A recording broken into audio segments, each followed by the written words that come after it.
Hi guys. ഇവിടെ എൻ്റെ നാട്ടിലെ ഫ്രണ്ട്സിൽ കുറച്ച് പേര് ക്രിസ്ത്യാനോ ഫാൻസാണ്. അവർ ഇന്നലെ എൻ്റെ അടുത്തൊരു ഹെൽത്തി ഡിബേറ്റിന് വന്നിട്ടുണ്ടായിരുന്നു.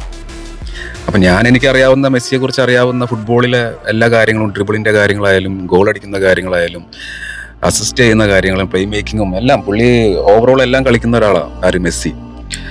അപ്പം മെസ്സിയെക്കുറിച്ച് അത്തരം കാര്യങ്ങളിലൊന്നും അവർക്ക് തർക്കിച്ച് വിജയിക്കാൻ പറ്റുന്നില്ല. പിന്നെ അവർക്കുള്ളത് വിചിത്രമായ കുറേ വാദങ്ങളാണ്. അതായത് ക്രിസ്ത്യാനോ ആണ് പോർച്ചുഗലിനെ ഇത്രയും ഫെയിം ആക്കിയത്, പോർച്ചുഗലിന് എന്തെങ്കിലുമൊക്കെ നേടി കൊടുത്തിട്ടുണ്ടെങ്കിൽ അത് ക്രിസ്ത്യാനോ ആണ്.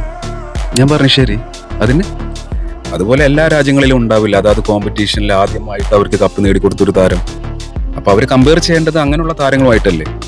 ഇപ്പൊ ബ്രസീലിന്റെ ഫസ്റ്റ് കപ്പ് നേടിക്കൊടുത്ത ഒരാൾ, അല്ലെങ്കിൽ അർജന്റീനക്ക് ഫസ്റ്റ് കപ്പ് നേടിക്കൊടുത്ത, എല്ലാ രാജ്യത്തിനും ഉണ്ടാവും. അങ്ങനെയുള്ള താരങ്ങളായിട്ടല്ല കമ്പയർ ചെയ്യേണ്ടത്. അല്ലാതെ ഇനി ഒന്നും നേടാൻ ബാക്കിയില്ലാത്ത മെസ്സിയോടാണ് ഇവർ കമ്പയർ ചെയ്യാൻ വരുന്നത്. അതെങ്ങനെ പറ്റുന്നു? മെസ്സി എന്ന് പറയുന്നത് ഗോട്ടല്ലേ, greatest of all time. Consistency, അതായത് അന്ന് തൊട്ട് ഇന്ന് വരെ പുള്ളിയുടെ കളി നമ്മൾ കാണുന്നതാണ്. ഒരു മങ്ങലും ഇല്ലാതെ ഇപ്പോഴും ഫോമിലാണ് കളിക്കുന്നത്. അങ്ങനെയുള്ള ഒരാളെടുത്ത് എങ്ങനെയാണ് ഇവരൊക്കെ കമ്പയർ ചെയ്യാൻ വരുന്നത്?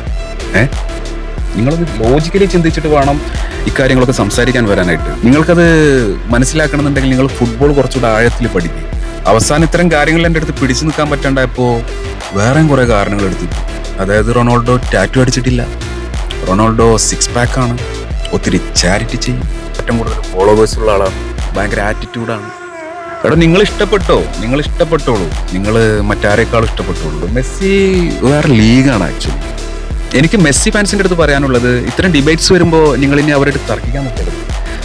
CR7 അവർ ഇഷ്ടപ്പെടാൻ ഇനിയും ചിലപ്പോൾ 100 കാരണങ്ങൾ വേറെയും കണ്ടെത്തും.